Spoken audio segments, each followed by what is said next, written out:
안녕하세요. 방금 소개받은 윤신영입니다. 반갑습니다.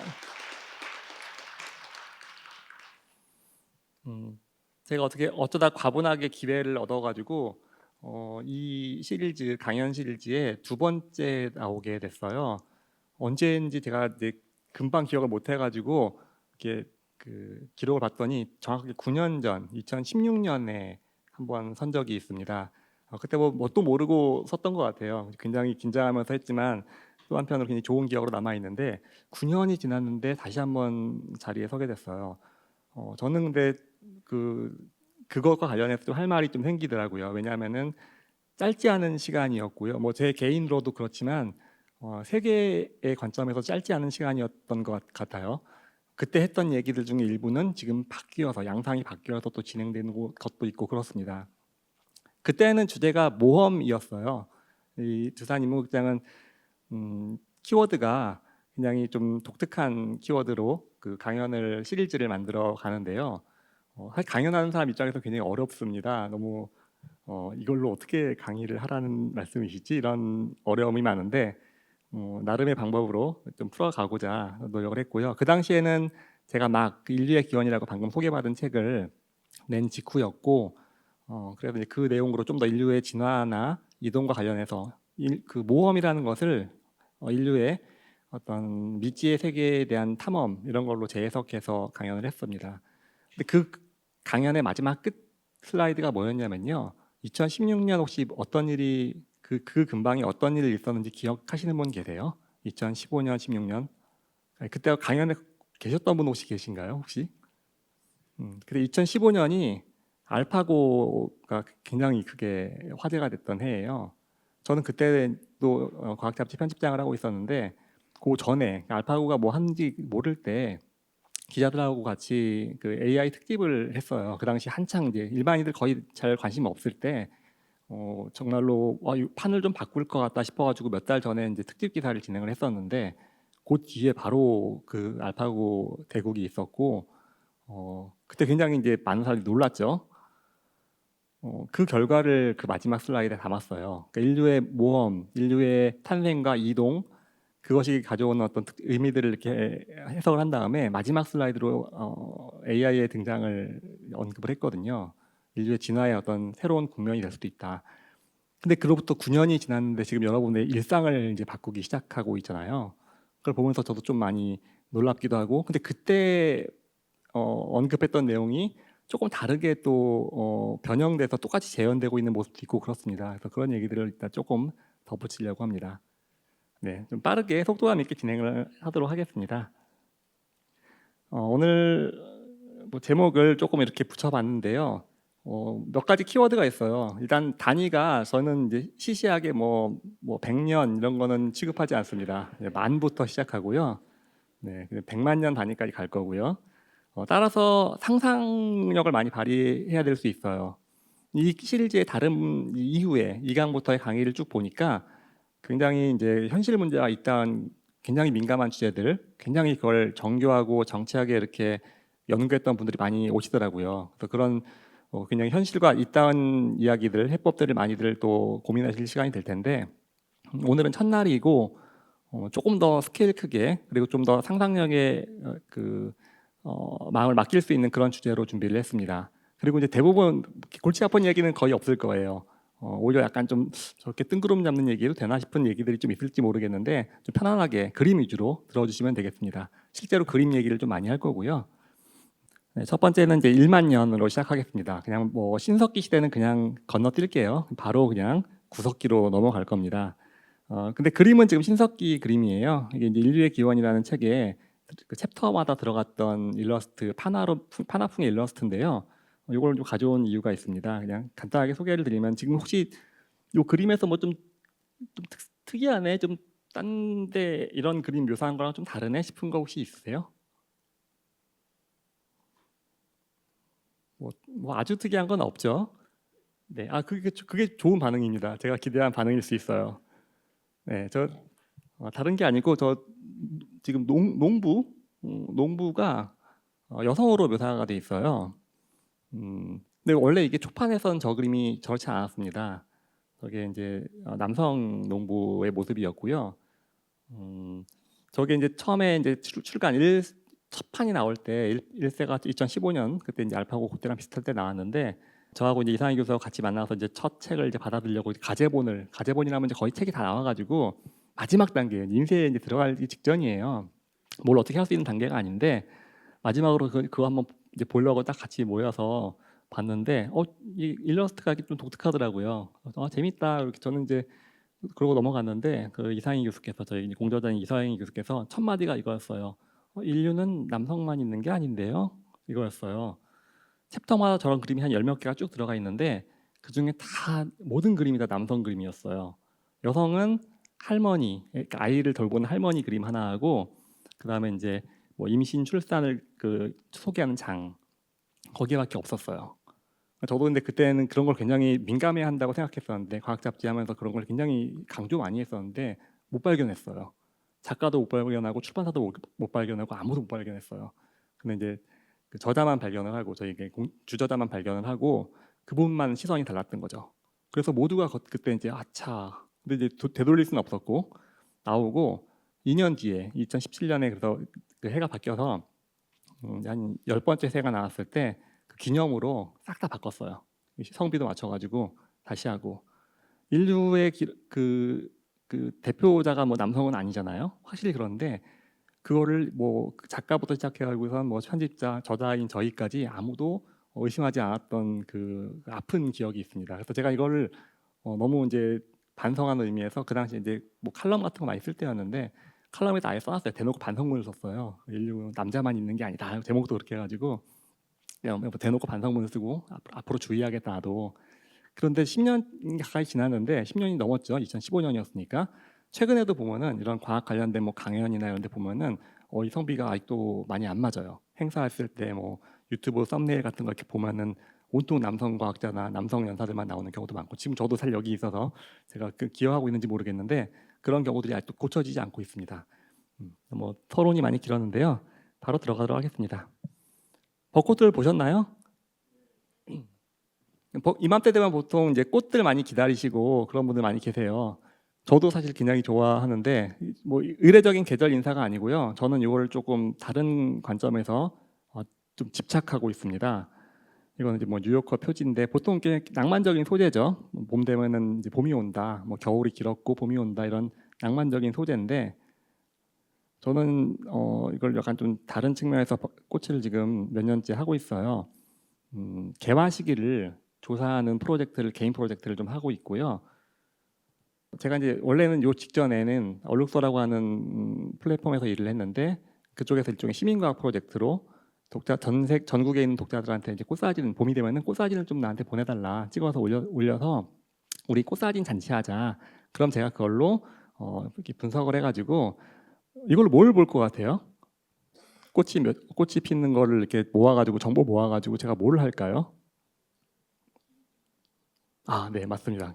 기후 변화에 관련된 정보를 좀 얻고 싶어서 우리가 기후 변화가 오고 있다는 얘기를 매일같이 뉴스를 들어요. 요새는 그래도 많이 보도가 되는 편입니다. 저는 이제 과학 기자니까 그 기후 변화 쪽을 굉장히 많이 보고 있는데 사실 얼마 전까지 한 2, 3년 전까지만 해도 기후 변화 얘기 한동안 얘기 안 나왔어요. 암흑기였어요. 기사 써도 안 받아주고 막 그랬는데 최근에는 이제 몇 년 사이에 또 많이 늘어나서 모두가 경각심을 갖고 있는데 사실 체감하기 되게 힘들어요. 여름에 더우면 조금 느껴요. 제가 기후변화에 관련된 책도 썼는데 여름 딱 지나고 나면 책이 안 팔려요. 아무도 관심이 없어져가지고 작년에 실제로 그랬어요. 뭐 그런 식인데 또 반대로 뭐 겨울에 좀 따뜻하면은 기후변화 거봐 별거 아니야. 뭐 이런 조금 추워지면 별거 아니야. 왜 이래? 뭐 이런 시선이 많아요. 잘 안 와닿아요. 그렇다면 뭔가 대신 좀 파악하면 좋은데 식물은 되게 정직하거든요. 그래가지고 이제 이걸 좀 파악을 하기 시작했어요. 한국에 이런 정보가 별로 없더라고요. 많지가 않아요. 그래서 직접 파악을 하기 시작했고요. 실제로 이렇게 전국에서 오는 벚꽃 소식들을 쭉 해가지고 개화도 따라서 이렇게 좀 지도를 만들어가지고 해보면은 뭐 이렇게 남쪽에서부터 쭉 올라가는 모습들이 보입니다. 그런데 평균적으로 꽃 피는 건 당연히 남쪽에서 시작하고 뭐 도시보다는 산 쪽이 좀 더 늦게 피고 뭐 이런 경향들이 보이는데 또 우리가 알고 있는 상태가 좀 달라요. 남동부 쪽에, 그러니까 제주도보다도 오히려 예를 들어서 부산이나 이런 쪽에서 빨리 필 때가 되게 많고요. 대구 이런 내륙에서도 굉장히 빨리 필 때가 많아요. 그러니까 자세하게 이 지역 단위로 들어가 보면은 우리가 몰랐던 사실들을 꽤 많이 알게 됩니다. 아마도 기후 변화는 우리가 생각하는 것처럼 이 작은, 우리 한국이 작다고 생각하지만, 사람들이 흔히 생각하지만 그 안에서도 굉장히 다른 그 시간차를 두고 이루어져요. 근데 이게 그냥 단순하게 지역만 차이만 있느냐? 뭐 그렇진 않죠. 제가 이제 만든 그래프인데요. 이런 그래프 그리는 거 좋아해가지고 매일같이 이런 거 들여다보고 있는데요. 벚꽃이니까 조금 예쁘게, 심각한 내용을 예쁘게 그려봤어요. 이거는 기상청에서 가지고 있는 서울의 벚꽃 개화 정보가 한 100년 넘게 있어요. 1920년대 초반부터 있고, 뭐 전쟁 때 없는 거 이런 거 빼고 나면은 거의 한 100년 정도가 있는데요. 개화 시기와 만발한 시기를 이제 다 날짜로 환산해 가지고선 그래프로 지금 그려봤어요. 보시면은 어떤 게 느껴지세요? 이게 지금 세로가 날짜거든요. 여기 4월부터 5월까지 있는데, 놀랍게도 100년 전에는, 100년 전이 아니고 불과 한 50년 전까지만 하더라도 4월 후반부에 벚꽃이 폈어요. 근데 이게 뭐 50년까지 안 가고 한 20년 전만 돌려봐도, 여기 이제 뭐 젊은 분들도 계시지만 조금 이제 한 20년 전을 기억하시는 분 계실지 모르겠는데, 제가 그때 이제 한 뭐 예를 들어서 뭐 대학에 있고 이럴 때 기억이 뭐냐면은 중간고사 볼 때 항상 벚꽃이 피어가지고 약이 올랐던 기억이 나거든요. 4월 한 중순 정도에 항상 나는 시간이 없는데 너무 세상은 아름답고 그래서 막 약 올랐던 기억이 나는데, 그게 20년 전, 25년 전 정도 전이에요. 급격히 최근 들어가지고 이렇게 벚꽃 개화 시기가 빨라지고 있고 아마도 굉장히 가속화되고 있는 것 같아요. 그런데 이런 정보가 사실 많지가 않아요. 그나마 서울은 이걸 기록을 해놔가지고 제가 이제 이걸 이용할 수 있는데, 다른 데만 가더라도 잘 없거나 있어도 공개 잘 안 하고 있거나 그렇습니다. 뭐 심각하다고 느끼는 사람도 거의 없는 것 같기도 하고요. 근데 저는 이게 별거 아닌 것 같지만, 여러분들 아마 최근에 뭐 기사 뭐 최근 몇 년 사이에 보면은 봄 되면은 3월 한 중순부터 벌써 막 벚꽃 축제 일정 올라오고 막 그러는 거 보셨을 거예요. 3월이에요, 3월 말. 근데 그 현상은 정말 몇 년 안 되는 현상이라는 거죠. 대부분 원래 4월 중순 이후에 이때쯤 20세기 내내 거의 이때쯤에 이루어졌던 일이 최근 들어가지고는 4월 넘어가는 때가 굉장히 드문 그런 일이 됐습니다. 이번 올해는 조금 늦은 편이에요.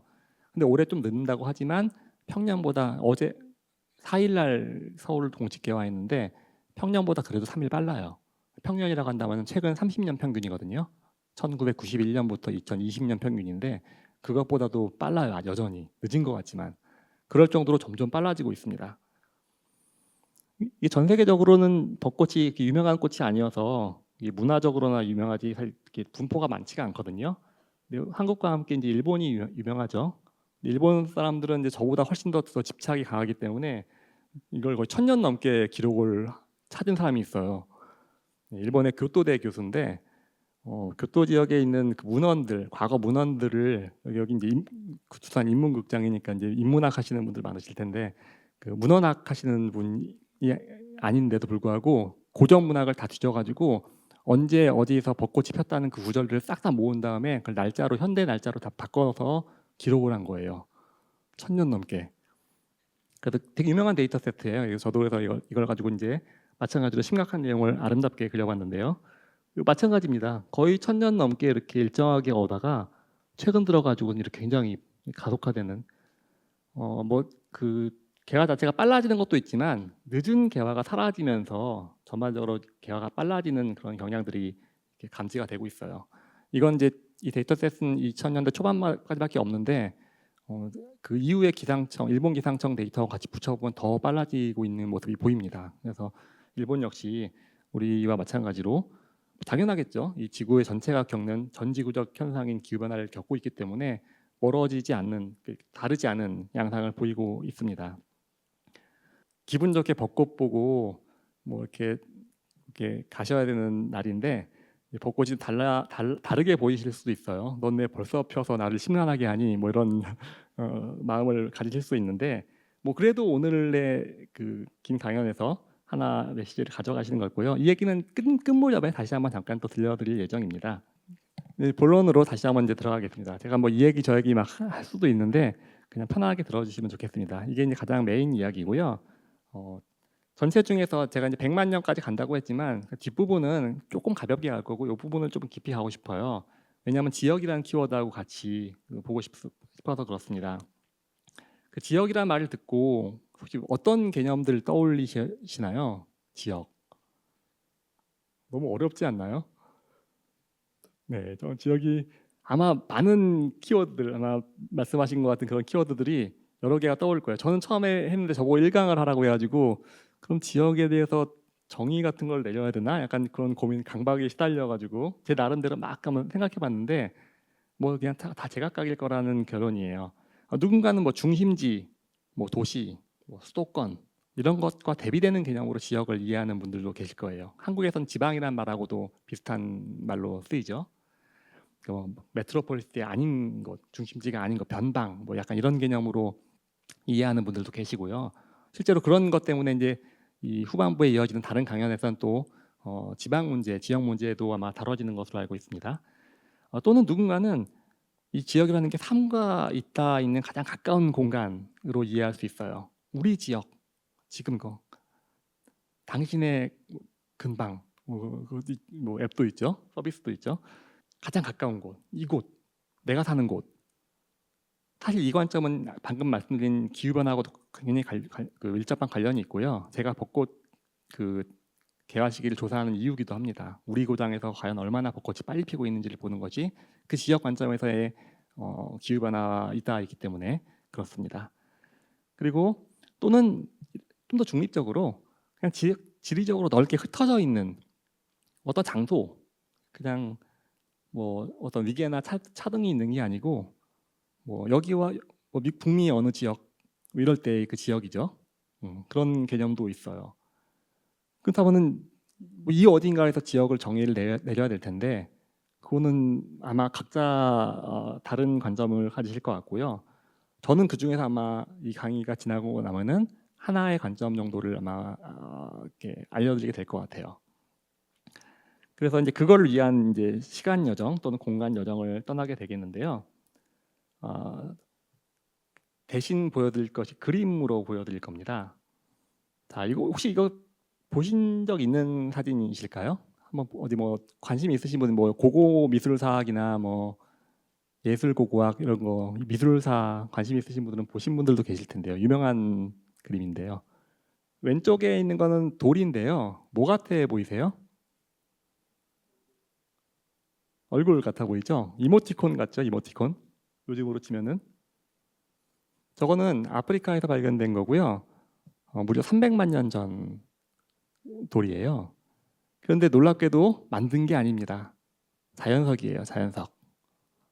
근데 이게 왜 고고미술사학, 뭐 예술고고학 책에 항상 보면 앞부분에 빠지지 않고 나오냐면요. 300만 년 전이면은 오스트랄로피테쿠스 시대거든요.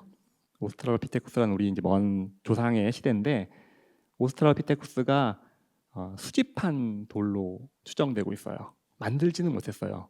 만들 능력은 아직 없는데 아마도 근데 왜 그렇게 추정을 하냐면은 돌이 좀 재질이 특이하죠. 색깔도 특이하고 맨질맨질하고 예쁘잖아요. 이게 돌이 어딘가 산지가 있을 텐데 산지가 발견된 데하고 거의 한 100km 이상 떨어진 곳이었다고 해요. 그 얘기는 어딘가 누군가 가서 일부러 그거를 이제 우연히 발견했든 찾았든 가진 다음에 걔를 이제 소중하게 이제 품고 어딘가로 계속 전수가 되면서 이제 이동한 거죠, 위치가. 그냥 우연히 땅에서 나서 그냥 버려져 있는 게 아니고 누군가 수집했을 것이다. 그래서 이제 최초의 인류는 예술가는 아니었을지 모르겠지만 예술 수집가였다라는 제목과 함께 항상 소개되는 돌입니다. 보면 굉장히 재밌어요. 오스트랄로피테쿠스는 지금으로 치면은 침팬지 정도 되는 키에 실제로 머리 크기도 거의 비슷해요. 작은 우유 2팩 정도 되는 뇌 용량을 가진 작은 인류였고요. 하지만 침팬지와 좀 달리 굉장히 꼿꼿하게 서서 두 발로 걸어 다녔습니다. 이따가 한번 잠깐 나올 텐데요. 근데 뭐 어떻게 살았는지는 잘 모르죠. 그런데 무슨 생각했는지도 잘 모르죠. 하지만 지나가다 저 돌을 발견하고 재밌네. 그게 뭔지는 모르지만 아마도 사람과 비슷한 나랑 닮았네. 우리 집에 있는 누구랑 닮았네. 이러면서 이제 주웠겠죠. 그리고 그걸 들고 먼 길을 걸어가지고 자기 집에 갖다 놓은 거예요. 뭐 그게 이제 몇 대에 걸쳐서 전소가 됐을 수도 있고 중간에 잃어버렸을 수도 있고 아무튼 처음 발견된 데에서 거의 100km 이상 떨어진 곳에서 발견이 됩니다. 그래서 비록 만드는 능력은 아직 이때 손재주가 미천에서 갖지 못했더라도 예술을 보는 어떤 심미안은 이때부터 싹텄다. 아마 이 전부터 싹텄겠죠. 증거가 있는 가장 마지막 유물이기 때문에 이때를 지금 시작으로 보는 것뿐이지 더 일찍부터 있었을 수 있을 겁니다. 오른쪽도 마찬가지예요. 저것도 굉장히 미세한 가공의 흔적이 있는 것 같지만 그것도 뭐 불확실하고요. 하지만 보기에 이렇게 사람 형상처럼 보이잖아요. 저런 것들을 이제 수집하고 그러면서 아마 최초의 모르겠지만 최초의 미감에 눈을 떴을 겁니다. 이 지역은 아프리카였고요. 그 당시에는 인류는 아프리카에밖에 살지 않았어요. 다른 곳은 그냥 인류의 관점에서는 그냥 무주공산이었습니다. 조금 이제 시간을 갑자기 확 건너뛰어서 제대로 된 예술 얘기, 만든 예술 얘기로 좀 넘어가려고 하는데요. 요거는 2018년에 과학 잡지에 실렸던 과학 잡지가 아니고 과학 학술지죠. 네이처에 실렸던 연구 결과에 나온 사진입니다. 커 보이지만 실제로는 요 어른 손가락 2마디 정도 되는 작은 돌이에요. 요만한 돌인데 고고학자들은 굉장히 이제 미세한 것까지 다 발굴을 해가면서 유물들을 찾아다는데 그게 있어야지만 증거가 되기 때문에 추정하지 않거든요. 항상 물질로 발견된 것들만 가지고 증명을 합니다. 이거는 최초의 그림이라고 그 당시에 주장했던 돌이에요. 왜냐하면은 보기에는 지금 명확하지 않지만 여기 보면 이렇게 선이 보여요. 여기 3개가 있고요. 이쪽으로 2개가 이렇게 보입니다. 여기도 하나가 좀 그려지다 만 개가 좀 있는 것 같은데 뚜렷하지 않고요. 마치 요즘으로 친다면 빗살무늬나 뭐 쐐기 이렇게 무늬 아니면은 요즘으로 치면 해시태그 같은 무늬가 되겠죠. 그런 거를 그 당시 인류가 일부러 만든 흔적이에요. 왜냐하면 빨간색은 염료거든요. 진흙 같은 거를 단단하게 뭉쳐가지고 굳힌 다음에 또는 뭐 굳어 있는 걸 구했을 수도 있겠죠. 걔를 이렇게 그려가지고 무늬를 만든 흔적이 연구 결과 밝혀졌어요. 그러니까 이것만 가지고는 추정할 수 없는데 이게 과학 학술지에 꾸준히 이런 게 실리는 이유가 그 증거를 밝혀낸 거거든요. 이거는 다른 방법으로 설명할 수 없고 진흙을 뭉쳐가지고 그 염료가 있는 진흙을 그걸로 힘을 줘서 눌러서 이렇게 의도를 갖고 해야지만 만들어질 수 있는 문이라는 것을 이제 여러 가지 화학 연구로 밝혀낸 거예요. 그래서 그 당시에 인류 최초의 예술이 7만 년 전에 시작됐다는 제목으로 굉장히 크게 보도가 됐습니다. 뉴욕타임스에도 나왔었고요. 당시 저도 신문에 썼었고 했는데 많은 관심들을 불러일으켰어요. 이거 역시 당연히 지역은 아프리카였습니다. 남아프리카 공화국이었고요. 근데 이제 이런 게 이렇게 등장하는데 사실 조금 예술이라고 하기에 조금 아쉬워요. 진짜 진정한 예술이 뭘까? 좀 더 본격적으로 인류의 어떤 고등한 뭐 문화적인 능력 이런 것들을 보여줄 수 있는 대상이 뭘까 하면은 이런 고고 예술 또는 뭐 예술 고고학 분야에서는 가장 널리 그 이야기되는 게 벽화입니다. 근데 이제 벽화가 지역과 관련된 또 재미있는 또 갈등이 있어요. 혹시 여기 중에 벽화는 그래도 많이 들어보셨잖아요. 뭐 한국에선 벽화를 볼 수 없지만 그래도 교과서에서 아마 여러분들 다들 미술이든 뭐 역사든 어딘가에서 벽화 얘기는 한 번씩은 다 보셨을 거예요. 기억나는 벽화 이름 있으세요? 알타미라, 라스코, 또 뭐 쇼베라고 하는 것도 고구려도 있죠. 근데 동굴 벽화는 또 조금 이제 느낌이 다르긴 한데요. 특히 구석기 시대 벽화들입니다. 지금 말씀하신 뭐 라스코, 쇼베, 알타미라 다 어디 있는지 혹시 아세요? 위치? 대략? 예, 스페인. 스페인하고 프랑스 남부입니다. 남유럽 쪽에 몰려 있어요. 뭐 따뜻하니까 거기 많이 살았겠죠. 그 당시에 만 년 전에. 이따가 잠깐 나올 때 있지만 그 당시에는 굉장히 추운 빙하기였거든요. 근데 거기 밑으로 최대한 내려와서 이제 뭐 살았겠죠. 그 중에 이제 동굴에서 그림을 많이 열심히 그렸는데 우리가 알고 있는 그림들은 죄다 프랑스 남부 아니면 스페인 지역이에요. 근데 그게 우연일까? 실제로 발견되어 있는 동굴 벽화가 수백 개 있는데 거의 대부분 한 280개 정도가 다 그 지역에 몰려 있습니다.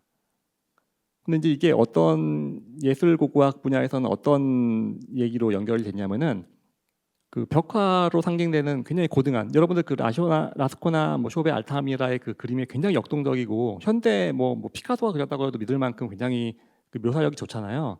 그 그림을 보고서 굉장히 감동을 많이 받으셨을 텐데, 그런 고등한 예술의 고향이 이제 유럽이라는 걸로 해석을 할 수가 있잖아요. 실제로 많은 예술 고고학자들이 그렇게 해석을 해왔어요. 이건 뭐 어떤 뭐 편견이나 이런 것 뭐 때문이기 이전에 실제로 증거들이 거기서만 나오고 있었으니까요. 물론 학자들이 유럽 학자들이고 발굴 장소가 유럽이기 때문에 자기 고향 자기 지역을 발굴한 거기 때문에 그쪽에서 많은 증거가 나왔던 측면이 있습니다만 실제로 많이 나왔어요. 그러니까 실제로 예술 고고학의 많은 부분은 그냥 유럽 고고학의 그 역사를 해석하고 있고요. 미술 고고학도 마찬가지고요. 그거에 빗대어 가지고 다른 나라를 이제 막 끼워 맞추는 식의 그 방법, 그 해석 방법이 많았습니다. 근데 아무도 뭐라고 할 수가 없었어요. 뭐 증거가 실제로 알타미라나 뭐 라스코 같은 경우는 한 13,000, 뭐 만 몇천 년 된 전이거든요. 구석기 시대의 유명한 그림이고, 쇼베 같은 경우는 거의 3만 년 이상 전이에요. 그러니까 굉장히 일찍 시작했고 더 이상의 연대가 없었어요. 그런데 정확히 한 13년 전에 2012년에 그거를 또 강화하는 논문이 역시 과학 잡지에 실렸어요. 그게 이겁니다. 혹시 이거는 뭘 그린지 아시겠어요? 손바닥이죠. 네. 혹시 이 기법 이름 뭔지 아시겠어요? 저런 기법 혹시 기억나세요? 지금 보시면 이렇게 손바닥에 염료가 묻어 있는 게 아니고 이렇게 그림이 아니고 손바닥 주변에 그림이 그려져 있잖아요. 이거 혹시 미술 시간에 배우셨던 거 기억나세요? 어렴풋하게? 네, 스텐실이라고 하죠. 이렇게 주변에 이렇게 해놓고 물감을 이렇게 칠하면은 요 손바닥만 빼놓고 그림이 그려지잖아요. 스텐실이에요. 이거는 스페인 엘 카스티오라고 하는 지역에서 나온 동굴의 벽화인데요. 이게 2012년에 사이언스의 표지 논문으로 나왔어요. 사이언스라고 하면 또 아까 네이처와 함께 세계에서 제일 유명한 과학 잡지죠. 누구나 다 알고 있던 그 스페인 유명한 동굴, 그 280개가 넘는 남부 유럽의 동굴 벽화 중에 하나였는데, 연대를 다시 한번 정확하게 측정을 해보니까 3만 7천 년으로 그 당시에까지 했던 모든 기록을 다 깨는 결과가 나왔습니다. 그래서 이제 보시면은 손바닥 방금 전에 보던 스텐실이 굉장히 많이 찍혀 있고요. 좀 흐릿한데 스텐실이 굉장히 많이 찍혀 있고요. 그다음에 이렇게 동글동글한 무늬들도 있는데, 이 동글동글한 무늬는 한 4만 년 전까지 연대가 올라가고요. 손바닥 스텐실도 3만 7천 년까지 연대가 올라가서 기존에 이제 쇼베가 가지고 있던 기록을 이제 오랫동안 수십 년 가지고 있던 기록을 이제 깹니다. 그래서 이게 과학 학술지에 표지 논문으로 실렸어요. 저는 이제 인류학에 관심이 많으니까 이제 굉장히 인상 깊었고 재밌었는데, 그때 이런 게 나오면 이제 서양에서도 그렇고 한국에서는 이제 그때 관심이 많지 않았고 서양에서는 열심히 기사가 나오는데 묘하게 좀 기분이 나빴어요. 그 벽화의 본고장이 이제 유럽이라는 걸 다시 한번 이제 강화하는 그 증거를 약간 강화하는 뭐 이런 내용의 글들이 이렇게 실리고 그랬어요. 그럼 뭐 대놓고 얘기하지는 않지만 그런 게 좀 보였어요. 그래서 좀 기분이 별로 좋은 일은 아니죠. 그런데 불과 2년 만에 그 기록이 깨졌어요. 그때 저는 이때도 이제 신문에 칼럼 썼었는데 굉장히 흥미로웠어요. 그때 이제 유럽 학자들의 그 충격은 이루말할 수가 없었는데, 인도네시아에서 발견된 벽화의 연대가 앞질렀어요. 거의 비슷하게 나왔는데 조금 더 앞서는 걸로 나왔어요. 보시면은 그 그림 양식이 굉장히 비슷해요. 손바닥 스텐실이 마찬가지로 있고요. 그 연대가 4만 년으로 아까 엘카스티오하고 같게 나왔습니다. 거의 같게 오히려 더 많이 나왔죠. 거기는 이제 점 찍은 것만 4만 년이고 스텐실은 좀 더 나중이었는데, 더 놀라운 거는 구상화라고 하죠. 뭔가 이렇게 형체를 알아볼 수 있는 그림이 나왔는데 그 그림 연대가 무려 3만 7천 년, 6천 년까지 갔어요. 요겁니다. 뭐 같으세요? 돼지죠, 멧돼지 같죠? 뭐 다른 걸 수 있어요. 뭐 좀 통통한 강아지일 수도 있는데, 뭐 보통 이럴 때는 합리적인 추정, 가장 단순한 설명을 하는 게 맞으니까 돼지로 보입니다. 보면은 되게 묘사가 잘 돼 있어요. 그 돼지 특유의 그좀이좀 가냘파 보이는 다리들, 네, 꼬리 짧고 뭔가 이렇게 휘어져 있는 꼬리, 거친 털 잘 묘사되어 있죠. 이건 이제 이걸 그래픽으로 좀 바꾼 건데, 그리고 이제 이렇게 주둥이가 좀 이렇게 길게 남아 있고요. 뭐 이런 모습들, 귀인 것 같은데 잘 안 보이고 그런 모습입니다. 뭔가 이렇게 이 돼지가 이렇게 뛰어놀거나 이럴 때 그 동작하고 되게 비슷해요. 아마도 추정컨대 그 당시에 살았던 그 지역의 멧돼지를 그린 그림으로 보여요. 한 3만 6천 년 전이고요.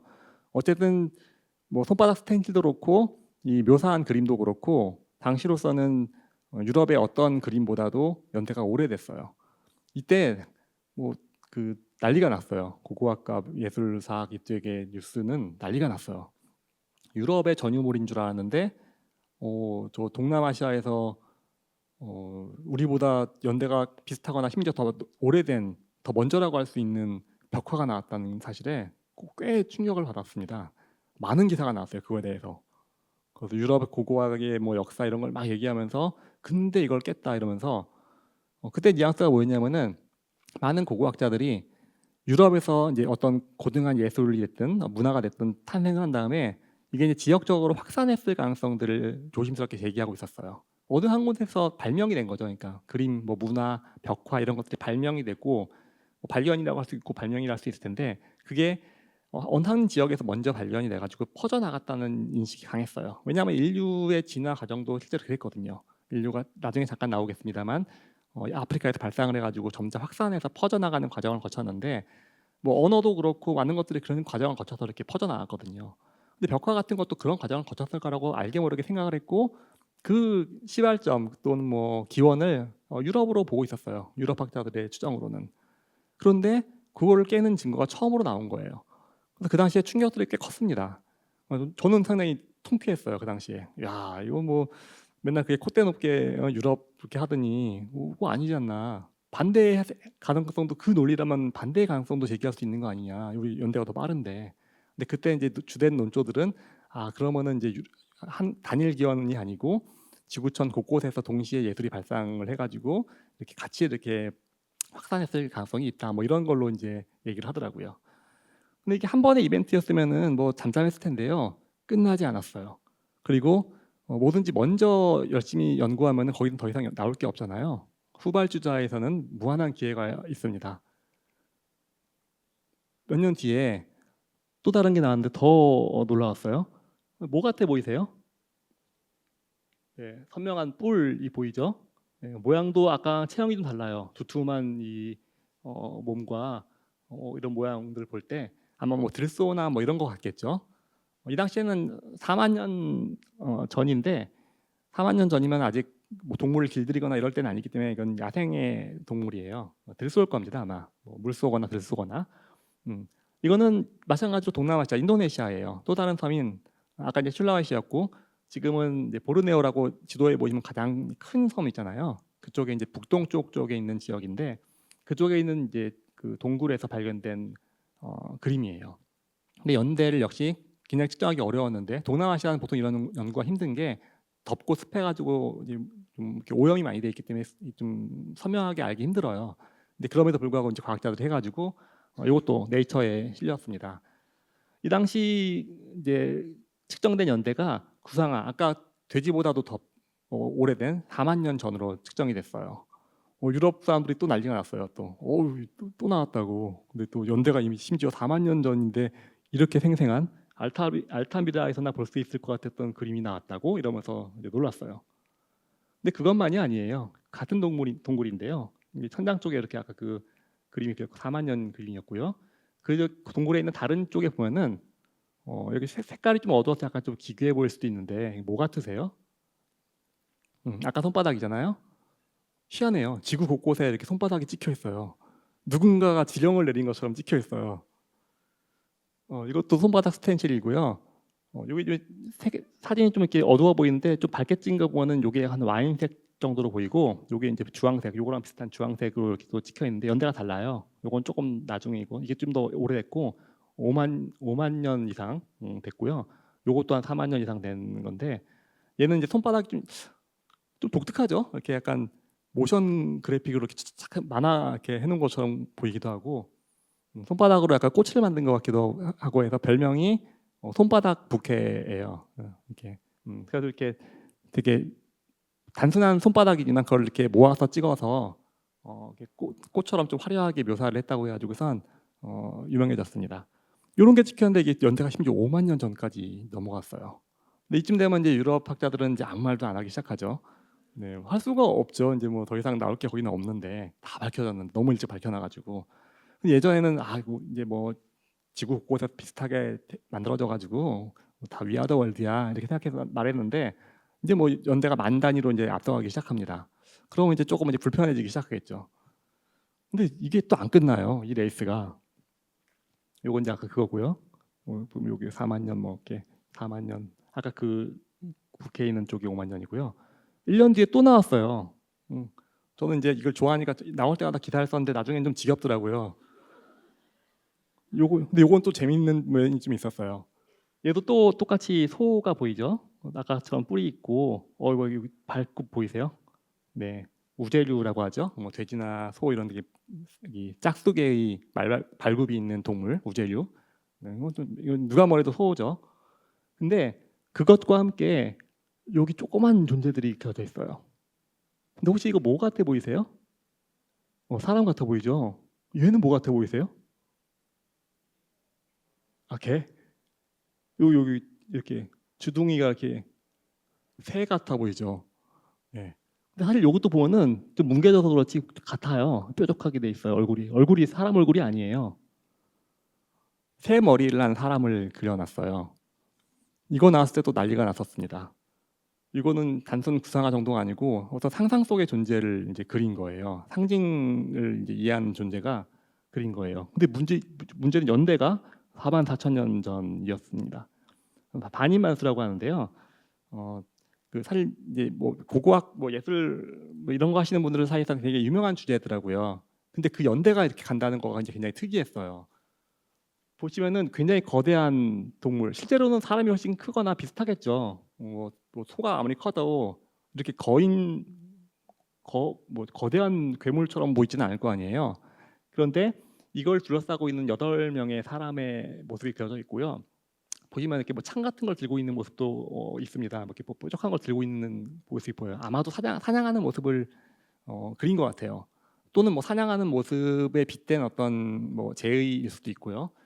이걸 그렸는데 사람은 작게 그리고 대신에 새의 모습, 자연과 어떤 일치되어 있는 그런 모습으로 묘사를 했습니다. 이런 그림은 그 당시에 이제 없었고 특히 이제 4만 년 이상 전 이때가 언제냐면은 인류가 이제 현생 인류 우리 호모사피엔스가 아프리카에서 몇 번에 걸쳐 나와요. 굉장히 여러 번에 걸쳐서 밖으로 호시탐탐 이제 뻗어 나갑니다. 근데 그러다가 많이들 아마 죽었을 것 같아요. 뭐 낯선 환경에 간다는 게 쉽지 않으니까요. 그럼에도 불구하고 계속 밀려가지고 이제 퍼지게 되는데 그 시점을 길게 잡고 본격적으로 아시아 쪽에 이 사피엔스가 제대로 살기 시작해봤자 4, 5년, 3, 5만 년 전 정도로 보고 있어요. 그럼 굉장히 초창기 인류거든요. 그들이 털을 잡고 거기서 뭔가 굉장히 지금은 추정할 수 없는 높은 수준의 어떤 문화적인 업적을 달성을 하고 그랬던 흔적으로 볼 수 있는 거예요. 우리는 다른 어떤 증거가 없기 때문에 뭘로 추정할 수 없잖아요. 이 사람들의 생각을 추정할 수는 없잖아요. 문자도 없으니까 기록도 없고 유일하게 그나마 그 물적으로 확인할 수 있는 증거는 이런 도구나 아니면 그림일 텐데 특히 도구보다도 그림은 굉장히 표현력이나 주제 측면에서 뛰어난 면이 보이는데 이런 면에서 본다면 굉장히 놀라운 성과라고 볼 수 있죠. 이걸 이제 그 당시에도 그랬지만 학자들이 되게 흥미롭게 해석을 많이 했어요. 저도 이제 그때 그 당시에 이제 취재하면서 많이 여쭤봤는데요. 그 당시에 이제 취재했을 때 설명했던 뭐 문구들을 보면은 이양우 전북대 그 고고 문화 인류학과 교수께서는 기존에 존재하던 것들을 이제 새롭게 조합해서 무에서 유를 창조한 그런 결과물이다. 이런 이제 평가를 그 당시에 하셨었고요.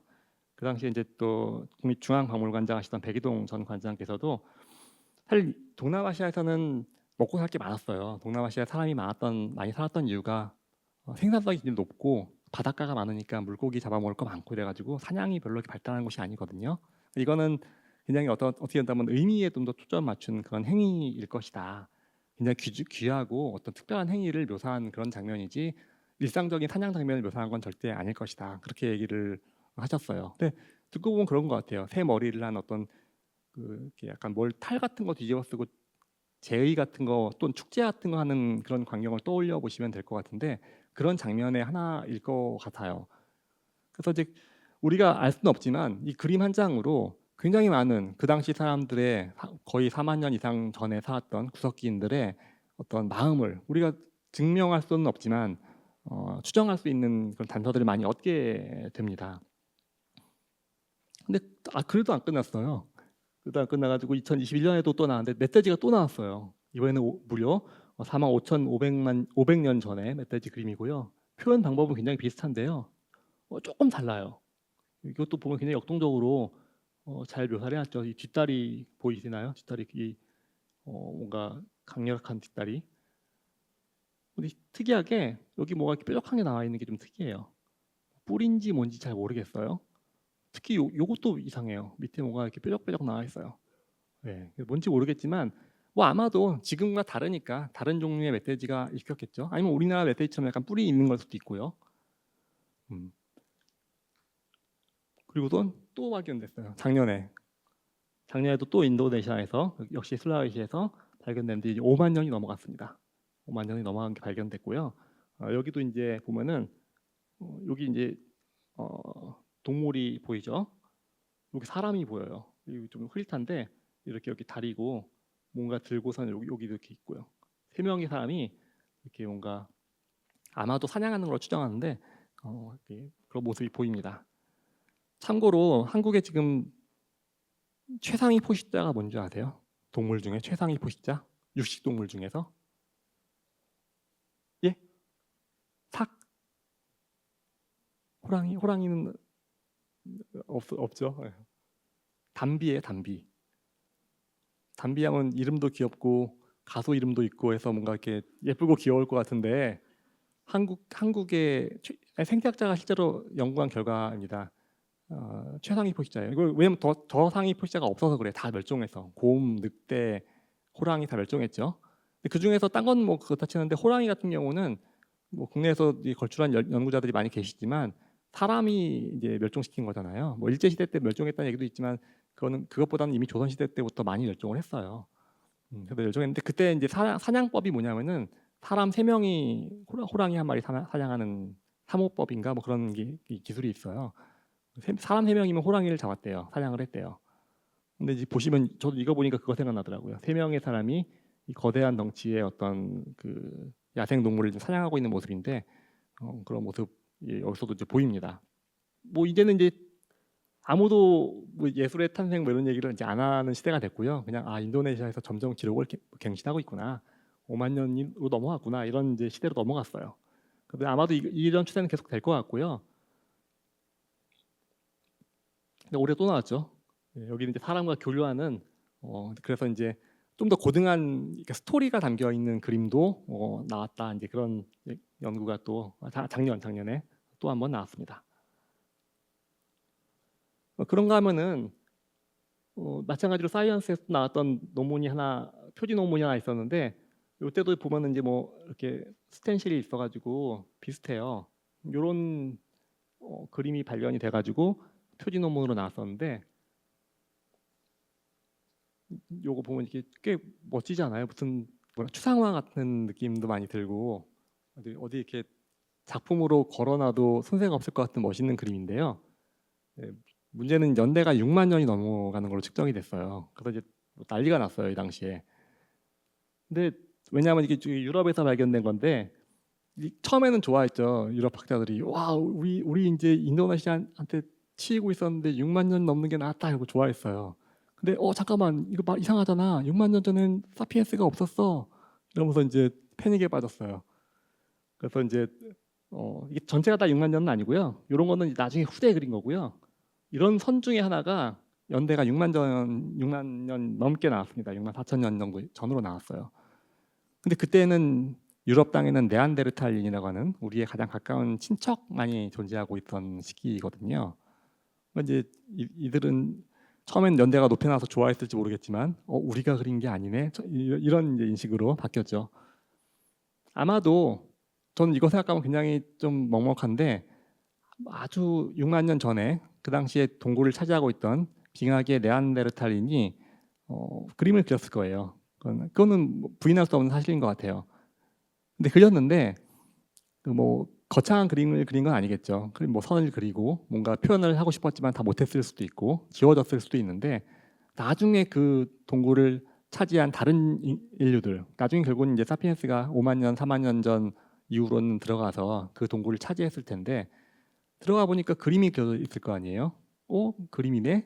나도 그림 잘 그리는데 이러고서 옆에 또 하나 그려요.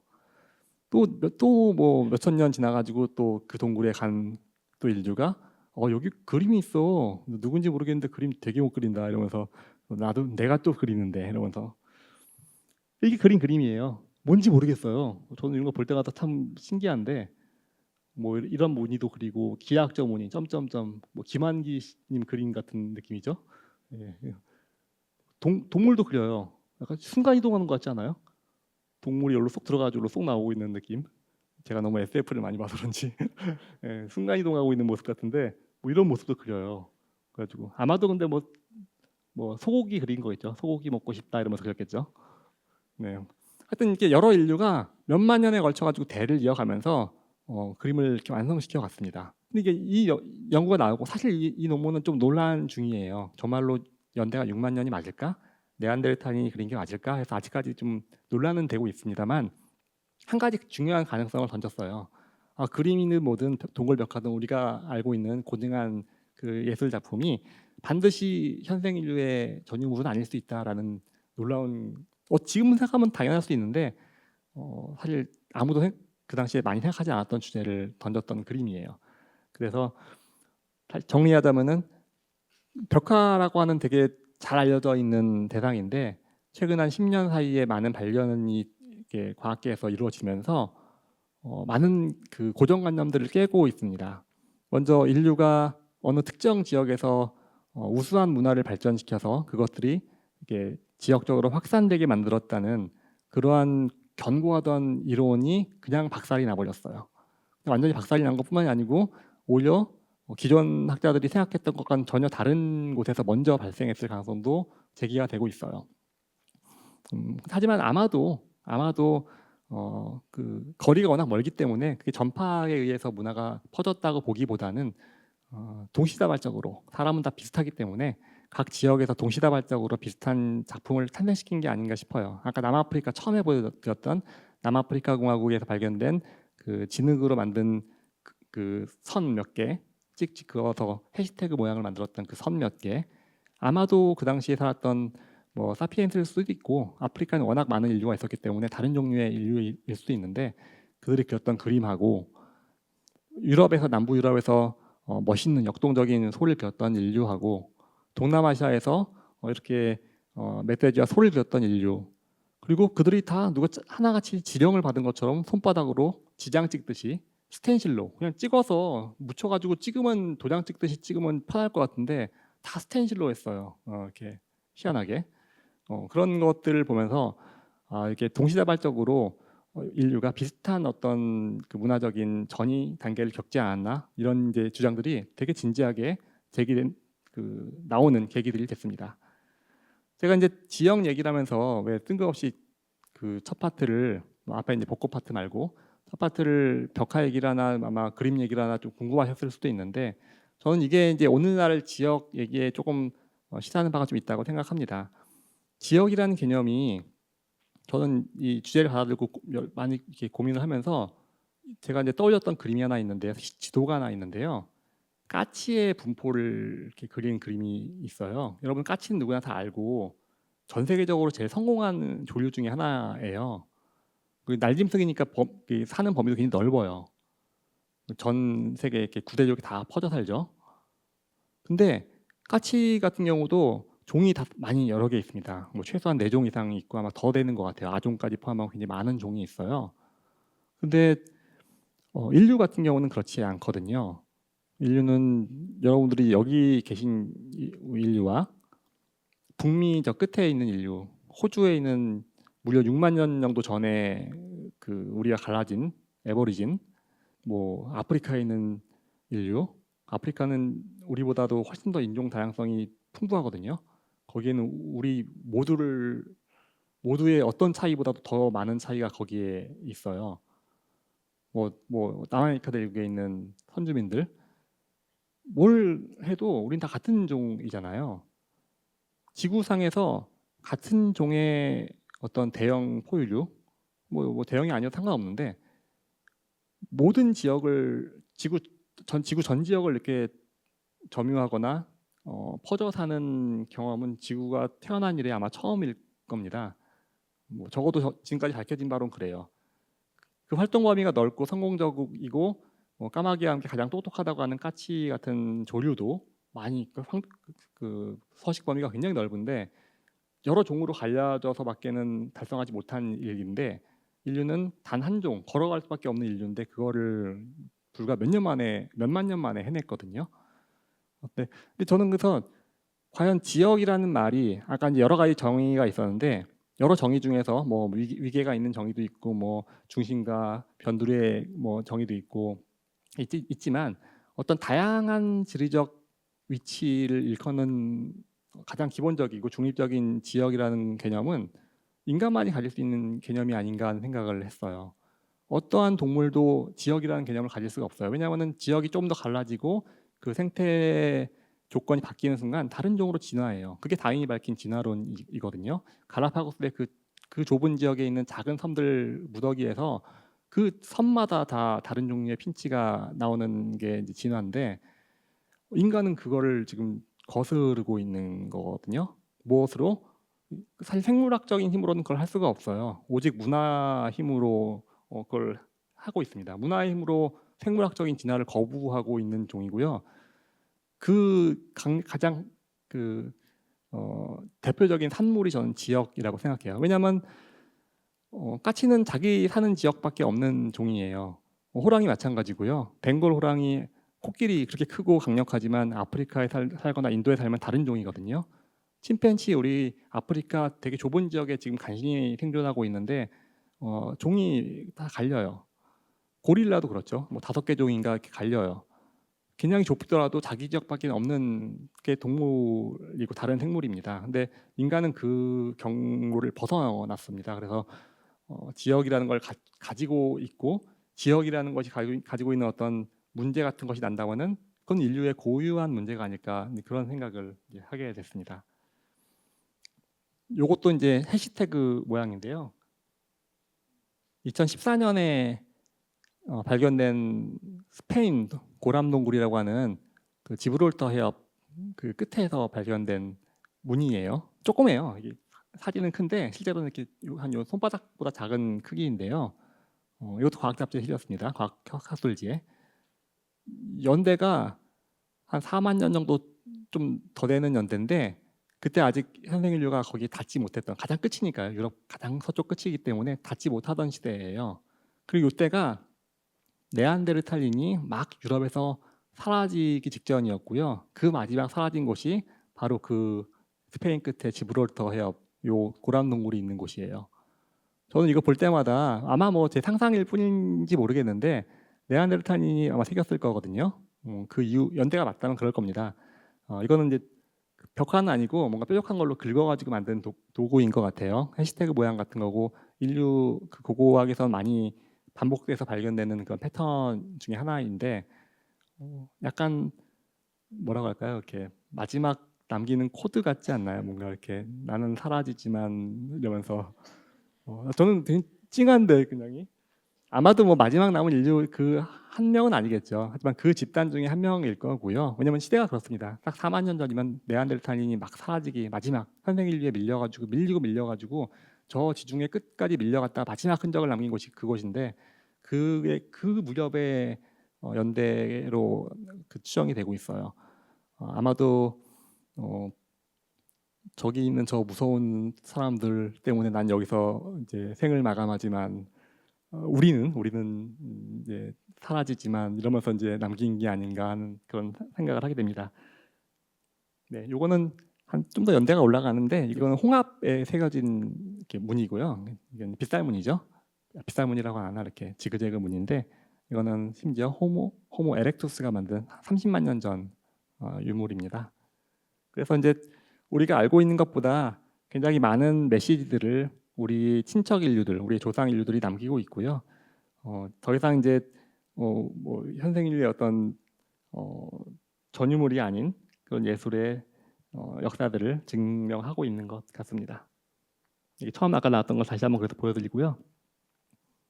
그 멧돼지가 추정컨대 이게 바비루사라고 하는 현재 지금 인도네시아 뭐 술라웨시 이쪽 지역에 살고 있는 멧돼지예요. 네, 좀 닮았나요? 좀 안 닮은 것 같아요. 털이 좀 달라요. 얘는 털이 좀 빳빳하고 우리 한국 멧돼지처럼 좀 이렇게 막 뻣뻣하고 길고 이런데 없죠. 그리고 뿔도 굉장히 크게 나 있는데 근데 아까 이제 여러 개의 그 멧돼지 그림 중에 이렇게 턱 밑에 약간 뾰족한 게 나와 있는 그림이 있었잖아요. 저는 그거 보면서 그 혹시 이렇게 뿔이 이렇게 나 있는 뭐 그런 거가 아닌가? 뭐 그게 잘렸다거나 뭐 그런 모습이 아닌가 상상을 했는데 뭐 모르죠. 그 모든 비밀은 인류는 지금 뭐 이제 모르는데 저 멧돼지는 알고 있는지 궁금해집니다. 네, 그 전반부는 이 정도로 마치고요. 한 30분 정도 제가 이제 빠르게 조금 더 이제 그 지역에 대한 얘기로 좀 초점 맞춰가지고 진행을 하고 질의응답으로 넘어가려고 합니다.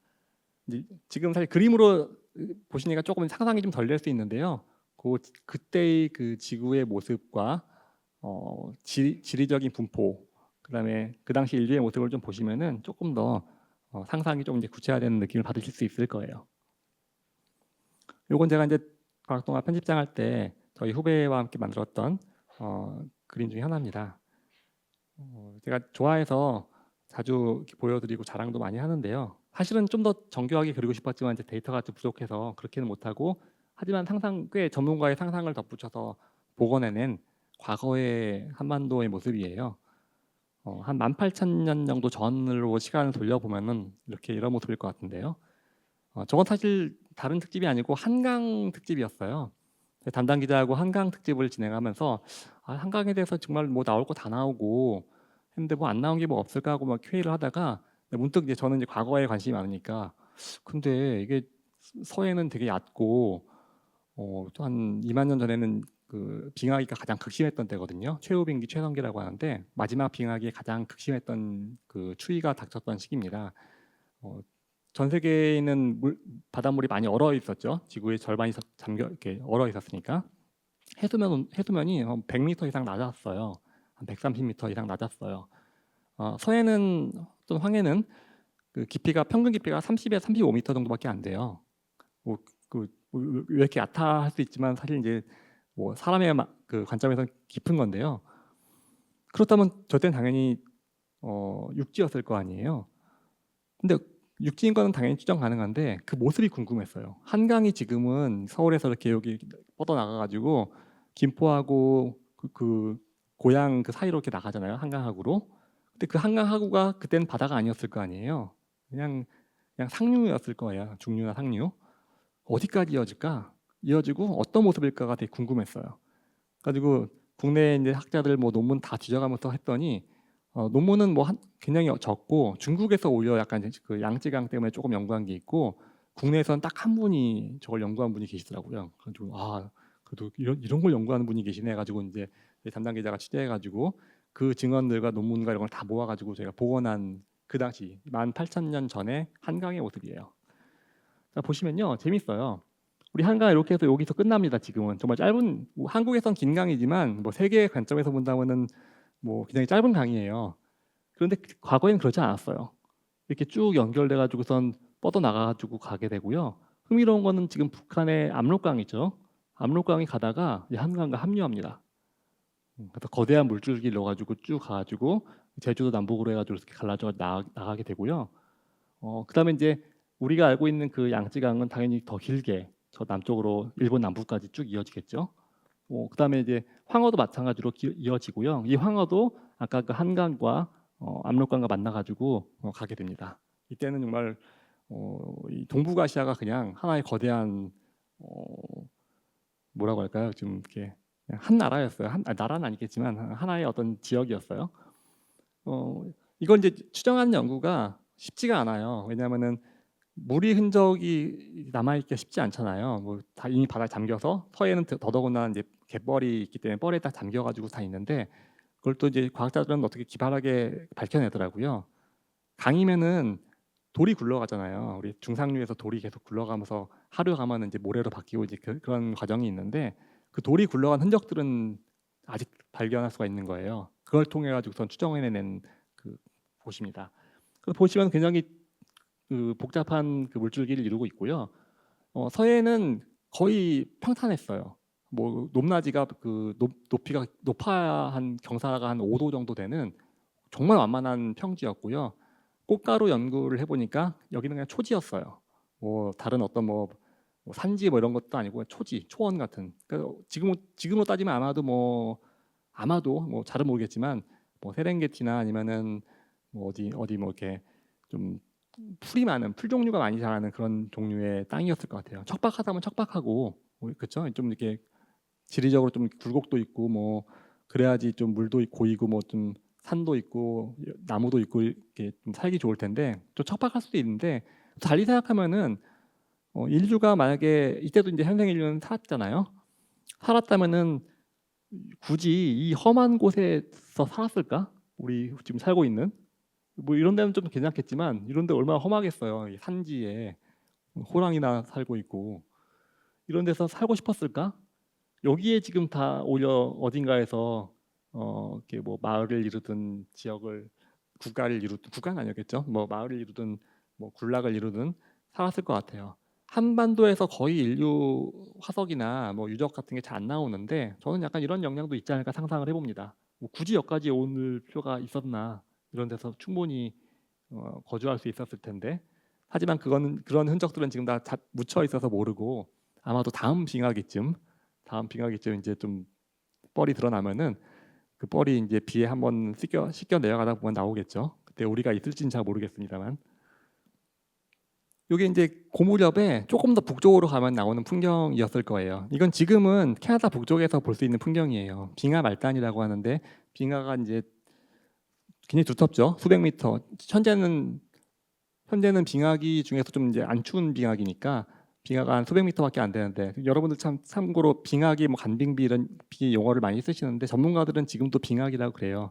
빙하가 있잖아요. 북극에도 있고 남극에도 있고 빙하가 좀 줄어든 쇠퇴해 있는 시간일 뿐이죠. 그걸 우리가 물론 간빙이라 부릅니다만 근데 이게 높을 때는 이 정도가 아니고 이게 10배 높이로 있었거든요. 북미 대륙 같은 경우는 뭐 몇 킬로미터, 수 킬로미터짜리 그 얼음에 덮여 있었어요. 굉장히 뭐 무거운 빙하에 눌려 있었는데 그 빙하 말단이 어디쯤으로 추정되냐면은 지금 여러분들 잘 아시는 뉴욕 정도까지는 이렇게 보였을 거예요. 그 뉴욕이 거의 빙하 말단쯤 됐어요. 그 위로는 다 이제 한 5km 뭐 4km 되는 빙하에 눌려 있는 상태였을 거고요.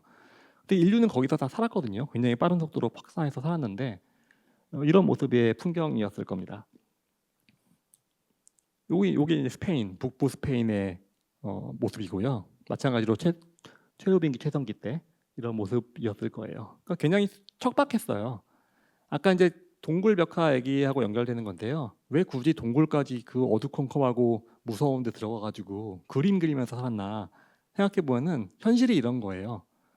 근데 지금은 우리는 사계절을 알고 있고 그 겨울이 좀 견디면 봄이 와서 벚꽃이 핀다는 걸 알고 있어요. 그 기대를 저버리는 경험을 아직 하지 않았어요. 우리는 그렇죠? 아마 집단의 기억에는 남아 있는지 모르겠지만 아마 여러분들은 그런 상상 안 할 거예요. 봄이 올지 않는 내년을 생각해 보신 적이 없을 거예요. 근데 이 당시 인류는 그렇지 않았을 거예요. 봄이 없는 겨울을 지내고 있는 인류거든요. 저 당시에 빙하기는 10만 년 단위로 오르락내리락 했습니다. 10만 년이면은 뭐 호모사피엔스가 저때 나와서 지금까지 해도 10만 년이 안 되거든요. 그러니까 이 유라시아 지역이 퍼진 걸 생각하면은 뭐 길어야 8만 년, 보통 한 4, 5만 년 보니까 그러니까 저 당시 인류는 그냥 겨울이 끝나지 않는 지구밖에 없는 삶이에요. 그런 곳에서 뭔가 굉장히 그 의탁할 곳이 필요했을 것 같아요. 지금처럼 과학이 발달한 곳 시대도 아니었을 거고. 아마도 많은 그림을 그리면서 그곳에 희한하게 공통적으로 손바닥 스텐실을 남겨가면서 근데 그 스텐실을 왜 굳이 그렇게 도장 찍듯이 편하게 안 찍고 스텐실을 했는지에 대해서 고고학자들의 해석은 그래요. 그거는 역시나 그 축제나 제의의 과정 중에 하나였는데 어, 보통 그런 거 하면 이제 염료를 입에 물고 뿜는데요. 뿜는 과정 자체가 이렇게 숨을 강하게 내면서 이렇게 뱉어내고 뿜어내고 이런 과정 자체가 사실 약간 이제 정신이 좀 어질어질하고 뭐 그러거든요. 그런 과정이 이제 약간 뭐 혼혈일체가 돼가지고 자연과 함께 뭐 좀 뭐 약간 뭐 요즘으로 치면 술 취한 것 같은 느낌이겠죠. 약간 뭔가 그런 느낌과 함께 이렇게 빠져드는 뭐 조금 뭐 표현이 맞을지 모르겠지만 디오니소스적인 약간 그런 어떤 단계로 진입하는 그런 걸로 해석을 하시더라고요. 그래서 그렇지 않고는 사실 해석하기가 힘들죠. 그 어려운 스탠시를 뭐 동남아시아든 뭐 유럽이든 어디든 다 남기고 있다는 모습이. 근데 그 이유가 바로 그 당시의 예술은 다 어떤 생계나 그런 기록이 아니고 뭐 희망을 찾을 수 없는 굉장히 척박한 현실에 그걸 극복하기 위한 어떤 제의 활동이었다. 그런 주장을 하는 근거가 됩니다. 근데 그렇게 해도 했음에도 불구하고 현생 인류 이전에는 인류가 요만큼밖에 못 퍼져 살았어요. 이제 호모 에렉투스의 모습이고요. 동남아시아 쪽 자바인이라고 우리가 흔히 부르는 인류부터 시작해가지고 아프리카하고 유럽 남부까지 극히 일부 지역에만 좀 퍼져 살았습니다. 하지만 현생 인류보다는 훨씬 더 먼저 그 세계에 진출을 했고요. 아프리카를 벗어나서 낯선 그 생태 환경을 다 포함하고 여기 이 전체를 무려 100만 년 전에 같은 하나의 종이 차지하는 그런 일을 벌였습니다. 그러니까 어떻게 본다면 최초의 지역을 만든 종 중에 하나가 뭐 사피엔스 이전에는 에렉투스라고 하는 우리의 조상이었을 거고요. 뭐 이렇게 생겼습니다. 좀 약간 뭐 조금 낯설거나 이질적으로 보이실 수도 있는데 실제로 여러분 사이에 이렇게 앉아 있으면요 못 알아봤을 거예요. 저는 진짜로요. 예. 키가 한 180, 뭐 170 되고요. 좀 이렇게 미용 좀 하면은 조금 뭐 다른 나라에서 오셨네 그냥 그러고 말지 아마 크게 안 달랐을 겁니다. 좀 뭐 신체적인 특징이 많이 다르긴 해요. 뭐 이렇게 눈두덩이라고 하는데 이렇게 좀 많이 있죠. 이렇게 좀 있는 편인데 뭐 그런 거 뭐 몇 가지 빼놓고 나면은 있어요. 근데 이제 말 걸어보면 조금 다르겠죠. 말이 좀 특이하시네 이제 그러실 것 같은데 에렉투스가 비록 지금은 남아있지 않지만 사피엔스 이전에 먼저 지역이라는 것을 발명한 인류라고 저는 생각을 하고요. 먼저 아프리카에서 가장 먼저 나왔고 이것도 약간 이견이 있습니다만 주류의 의견이에요. 먼저 나왔고 아프리카를 벗어나서 꽤 넓은 지역, 빙하기였기 때문에 어차피 그 위로 진출하기는 굉장히 힘들었을 거고요. 하지만 가다할 수 있는 구대력 상당 부분을 차지했습니다. 그리고 굉장히 오래 살았어요. 180만 년 정도 전에 처음 등장했던 것으로 추정을 하는데 뭐 대략 한 200만 년 전, 한 10만 년 정도 전까지 살았어요. 그러니까 거의 200만 년 가까이 생존했으니까 굉장히 성공적인 종이었죠. 굉장히 뛰어난 종이었을 거고 다만 아쉬운 거는 우리가 이제 문화적인 어떤 흔적을 발견하지 못하고 있다는 게 좀 아쉬운데 아까 그 홍합 껍질처럼 뭐 그런 증거들이 또 이제 갑자기 또 이렇게 누적이 될 수도 있어요. 이제 오른쪽이 네안데르탈인이고요. 저 정도 되면은 그냥 영화 배우 같죠, 그냥 어디 토르 이런 데 나올 것 같은 영화 배우하고 다르지 않은 음, 이렇게 딱 옷 입고 앉아 있으면 정말 구분하지 못했을 겁니다. 그래서 이제 우리 여기 계신 분들이 막 그러실 수도 있고 안 그러실 수도 있는데 인류 진화나 이런 걸 기간이 길고 하다 보니까 상당히 우리와 다른 종류의 인류라고 생각하시는 수도 있어요. 그런데 아마도 추정컨대 에렉투스 이후로는 거의 한 200만 년 이후로는 크게 많이 다르지 않은 인류였을 거고요. 달라도 조금 다르고 다른 정도 그런 정도의 인류였을 것으로 보입니다. 그리고 또 하나 흥미로운 인류가 한 5만 년 전까지 인도네시아에 살았던 플로레스인이라고 하는 인류인데요. 이 인류는 굉장히 작아요. 어린애 많아요. 그냥 우리로 치면 초등학교 저학년 정도 되는 어린이만 하고요. 근데 키가 작은 인류는 있을 수 있죠. 뭐 체구가 작을 수도 있고 한데 문제는 두뇌도 작아요. 두뇌가 200만 년 전에 마지막으로 살았던 뭐 호모 하빌리스나 이런 정도의 그 이전에 오스트랄로피테쿠스 정도의 작은 아까 우유팩 작은 거 2개 정도 되는 두뇌. 우리는 그거 한 4개 정도 되거든요. 6개 정도 되거든요. 우리는 1200, 1300 되니까. 근데 400, 500 정도 되는 두뇌 용량을 가지는 굉장히 작은 인류가 살았어요. 어, 이 인류의 별명은 호빗이에요. 호빗. 작으니까. 처음에는 그래서 이게 무슨 병 때문에 작은 거냐, 뭐 특이한 케이스냐 논란이 많았는데 몇 번의 화석이 더 발견되면서 존재했던 것으로 지금 보고 있는데요. 저렇게 작은 인류가 불과 얼마 전까지 한 10만 년 전까지, 한 5만 년 전까지 공존했던 거죠. 근데 우리 집단 기억이라는 것이 아까 종종 말씀을 드렸는데 있다고 저는 생각을 하는데요. 그 인류의 기원에서 이상희 교수가 풀어낸 재밌는 일화가 있는데 실제로 저 지역에 가면은 설화, 신화 이런 게 있대요. 아부고고라고 하는 작은 인류가 등장하는 이야기가 있어요. 이 전승대에 온 얘기일 건데 저는 그런 이야기가 과연 상상의 산물일까, 뭐 착각의 산물일까? 그렇지 않을 것 같아요. 5만 년 전에는 공존했던 거죠. 그러니까 알던 거고 보던 인류니까 그런 이야기가 남아 있을 거고 구전되다가 그게 지금까지 전승이 되는 게 아닌가 하는 상상을 하게 되는데요. 그렇다면 이때의 인류는 5만 년 전에는 이런 인류가 존재했고 10만 년 전으로 가본 5만 년 전에는 네안데르탈린도 있었어요. 그다음에 아시아 저 북쪽하고 멜라네시아로 가면은 형태는 알 수 없어요. 이 전신이 발견된 적이 없어서 두개골이 발견된 적이 없어서 형태는 모르는데 데니소바인이라고 하는 미지의 인류가 또 있었어요. 유전자로만 존재하는 인류가 있어요. 그 인류가 있었고 네안데르탈린이 있었고 에렉투스도 거의 10만 년 전까지 공존했어요. 지금의 우리 인류는 제가 이제 그 고독이라는 말을 제목에 붙여놓은 이유인데요. 우리는 고독한 존재거든요. 지구상의 모든 지역에 발을 딛고 살고 있고 위아더 월드 하고 있지만 우리는 우리 종밖에 없어요. 되게 외로운 종이에요. 고독한 종이고 지구가 처음으로 지금 지구가 굉장히 당황하고 있다는 후문인데 이런 적이 없죠. 하나의 거대 대형 포유류가 70억 지금 80억 넘었죠. 80억 개체가 전 지구에 바글바글한 상태인데 깜짝 놀랐을 거예요. 지구가 내가 태어나서 이런 적은 처음이다 이러고 있을 텐데 우리는 지금 그걸 되게 자연스럽게 보고 있지만 사실은 우리는 되게 고독하고 외로운 상태예요. 그리고 고독하고 외로운 상태에서 단지 그 공간적으로 퍼져 지내면서 지역이라는 개념으로 퍼져 지내게 됐어요. 하지만 사실은 우리는 원래 그러지 않았죠. 방금 말씀드린 것처럼 되게 다양한 종들이 불과 최근까지도 많이 공존을 했고요. 뭐 이전으로 돌아가면 훨씬 더 많이 있었습니다. 그래서 이제 실제로 우리의 고독이라고 하는 거는 우리가 만들어낸 고독이기도 하고요. 그 증거를 여러 군데서 찾을 수 있는데요. 이게 혹시 보신 분 계세요? 네, 킹콩이죠, 킹콩. 네, 뭐 옛날 영화도 있고 이건 아마 나중에 나온 한 10년쯤 전에 나왔던 새로운 영화인데요. 킹콩. 이건 혹시 무슨 영화인지 아세요? 정글북이에요. 영화도 있지만 뭐 동화나 뭐 만화나 이런 걸로 접하신 분들도 많이 계실 거예요. 정글북에 나오는 이 인물 기억나세요? 만화에서는 오랑우탄이 나와요. 오랑우탄이 나오는데 이 배경이 아마 인도인가 그렇잖아요. 오랑우탄이 인도에 없어요.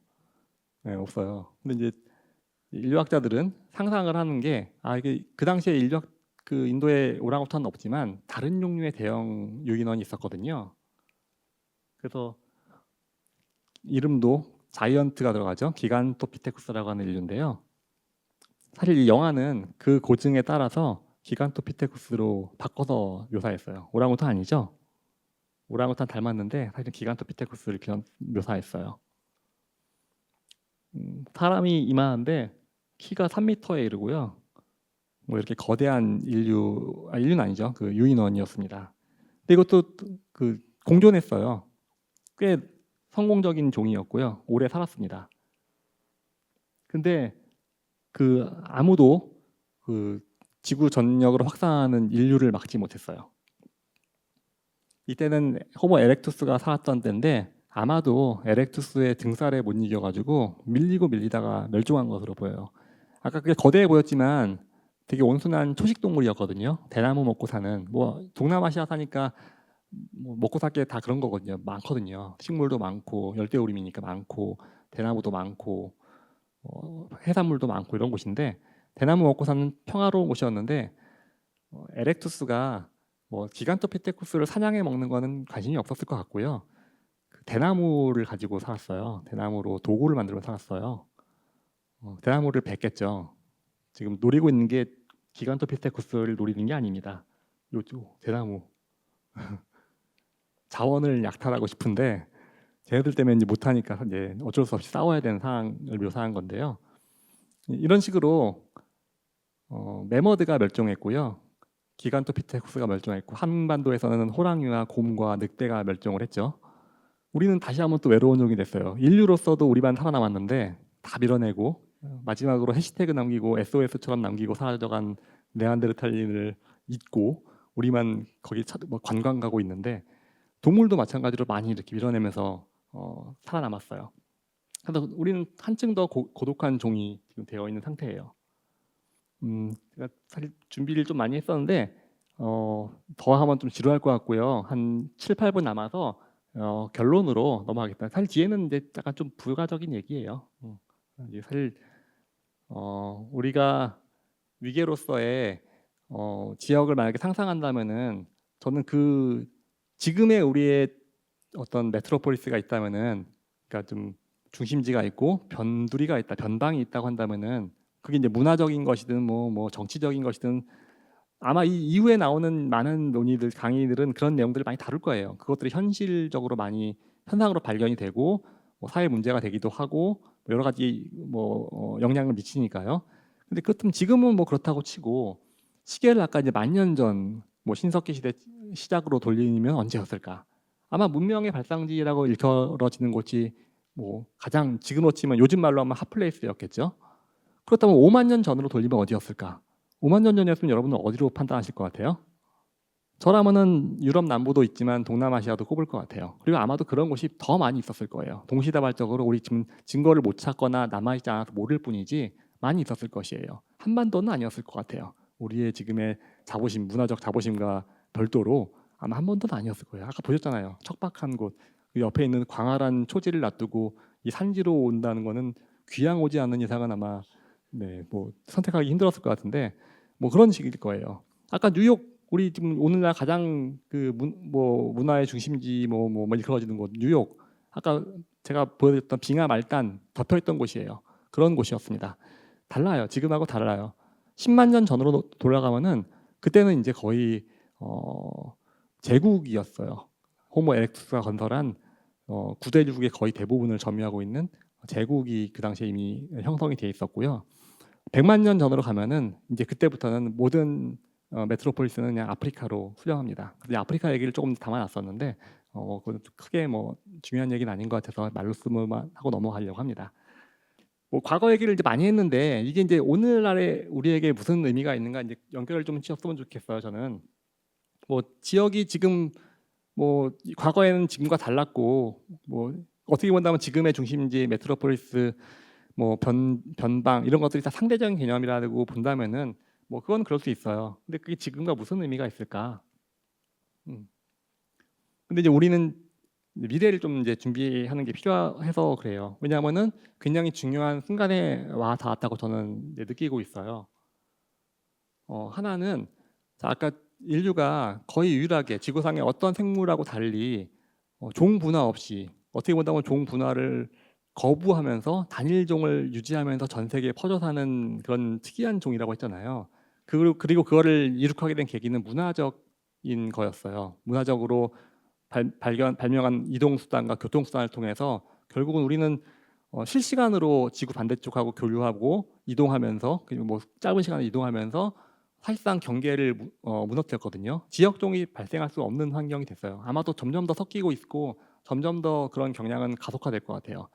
근데 더 하나 저는 좀 상상하고 있는 게 그래서 이제 전 지구에서 지구를 대상으로 사는 하나의 종이 전 지구를 대상으로 하는 그런 종이 됐고 유일하게 지역이라는 걸 발명한 종이 됐는데 이제 그 경계가 넘어갈 것 같아요. 잘 아시다시피 지금 인류는 계속해서 화성에 가려고 하고 있어요. 달은 이미 뭐 몇 번 갔고요. 이미 수백 개의 스타트업들이 달에 그 생존을 위해서 이렇게 투자받고 뭐 이렇게 사업을 벌이고 있어요. 뭐 부동산도 하고 있고 뭐 자원 만들고 있고 자원지도 이런 건 이미 오래전에 나왔고요. 거기 나가 가지고 다른 행성이 아니잖아요. 화성으로 가려고 하고 있어요. 이 얘기는 벌써 오래된 얘기예요. 지구상에 더 급박한 일이 많은데 전쟁도 있고 기아도 있고 불평등도 있고 해결해야 될 지역 문제도 있고 너무나 많은데 왜 우리가 왜 딴 행성에 가서 그 문제를 해결하려고 하냐. 기후 변화를 해결해야지. 딴 화성을 지구처럼 만들어서 이주하면 그게 무슨 해결책이냐. 반대가 있죠. 미국도 마찬가지예요. 그래서 보통 미국도 오바마 때 되면은 이런 우주 계획들을 많이 이제 축소합니다. 원래는 옛날에는 뭐 컨스텔레이션이라고 해서 그 화성에 이주하는 계획이 있다가 그게 이제 트럼프가 만들고 이러는데 그러면 또 이제 다음 정부가 또 뭐 백지화시키고 바이든 때 뭐 없애기도 하고 그래도 좀 아쉬우니까 또 막 과학자들이 막 또 가자고 하면은 또 약간 좀 어설프게 만들어가지고 가기도 하고 해서 지금 만들어진 계획은 아르테미스라고 하는 계획인데 아마 이렇게 달의 여신이잖아요. 달에 가는 계획으로 지금 포장돼 있는데 사실은 화성 가는 계획이에요. 과거에 화성 가는 계획을 최대한 지금 복원해서 가려고 하고 있어요. 근데 어쨌든 인류가 다른 행성에 가려고 하는 거는 아마 갈 거예요. 과거 몇만 년 동안 인류가 어떠한 목적이나 뭐 지향이 없을 때에도 그 낙엽 같은 배를 타고 건너가지고 뭐 멜라네시아, 폴리네시아 다 퍼져갔던 것처럼 아마도 그에 못지않은 낙엽 같은 우주선에 의지해가지고 다른 행성에 갈 겁니다. 그리고 거기서 시간이 얼마나 더 걸릴지 모르겠지만 아마 정착하는 인간이 나올 거예요. 처음에 많이 시행착오를 겪겠지만 나올 거예요. 이거는 아마 우리 수만 년의 지금 역사를 봤을 때 정해진 수순이라고 저는 생각해요. 인류는 그래서 아마도 지구상의 어떠한 그 정도 가보지 못했던 다행성 종족이라고 하는 상태가 될 거예요. 이제는 인류가 처음으로 지역의 존재가 된 걸 넘어서 지역은 지구잖아요. 지구의 어떤 그 한 부분이 아니고 다른 지구 밖에서도 비슷한 식의 영역을 개척하는 존재가 될 거라고 저는 생각해요. 그렇다면은 그때는 뭐 다른 문제가 없을까요? 지구가 예를 들어서 지구는 뭐 구축, 화성은 신축 이래가지고 이제 화성에 다 뭐가 열마하고 이주하고 싶어하고 지구인을 차별하고 뭐 SF적인 상상이지만 뭐 있을 수 있죠. 왜냐 우리가 지금까지 봤던 역사들이 많이들 비슷하게 재현돼 왔으니까요. 우리가 지금 뭐 조금 잘 살게 됐다고 우리보다 조금 뭐 덜 사는 나라들을 되게 막 뭐 그렇게 보는 시선들이 있고 하지만 알고 보면 5만 년 전, 10만 년 전, 100만 년 전으로 돌리면 전혀 양상이 다른데도 불구하고 그런 거는 이제 인식하지 못하는 것처럼 그럴 수 있어요. 지역의 뭐 다양한 문제들을 상상해보고 해결해보는 문제는 저는 더 심각해질 다행성 종족 시대의 인류를 위해서도 한 번쯤 생각해볼 그 여지가 있다고 저는 생각을 합니다. 또 하나의 변화는 아까 이제 인류가 지역의 존재가 될 수 있었던 이유는 생물학적인 진화 한계를 벗어난 게 문화잖아요. 문화를 어떤 낭만적인 이름으로 얘기하는 게 아니에요. 문화에는 뭐 과학, 기술, 뭐 다 지식, 전수 이런 거 다 지금 포함된 개념입니다. 그런 개념을 통해서 극복을 해냈는데요. 그것의 전제는 지구상의 어떤 존재보다도 지적으로 뛰어난 존재라는 사실이 있어요. 우리는 어쨌든 조류 중에 제일 똑똑하다는 까마귀보다 똑똑하고요. 유인원 중에 포유류 중에 가장 똑똑하다는 뭐 고래, 침팬지, 고릴라, 오랑우탄, 긴팔 원숭이보다 똑똑해요. 그건 사실이에요. 근데 제가 사실 9년 전 아까 말씀드렸던 9년 전 강의에서 인공지능이 마지막으로 등장하는 대목을 언급했던 게 이 대목이었는데요. 우리는 새로운 현상을 또 목도하고 있어요. 다행성 종족이 되려고 하는 게 하나 있고요. 또 하나는 우리보다 뛰어난 지적 존재를 비록 인공물이지만 만들어내는 단계에 이제 왔어요. 근데 9년 전에는 그게 조금 애매했어요. 알파고가 다 바둑은 잘 뒀는데 아직은 뭐 언제든 올 거는 같은데 아직 오지는 않았다는 그런 인식이 좀 있었어요. 근데 지금은 여러분들 아마 이 중에서 많은 분들이 그 LLM 뭐 거대 인공지능을 이용한 챗봇을 이용해서 많은 업무들 저도 방금 전에 오기 직전에 일할 때 뭘 좀 쓰고 왔는데 도움 받고 왔어요. 꽤 똑똑하게 해주는 것도 있고 멍청하게 해주는 것도 있고 뭐 그래요. 하지만 9년 전에 생각했던 것보다 훨씬 빠르고 훨씬 잘해요. 우리는 처음으로 우리보다 지적으로 뛰어날 수 있는 존재를 이제 맞닥뜨렸어요. 생물은 아니에요. 외계인이 와서 그럴 거라는 상상은 우리가 많은 작품을 통해서 해봤는데 인공지능이 이렇게 빨리 올 거라고는 생각을 못했었는데 생각보다 빨리 왔어요.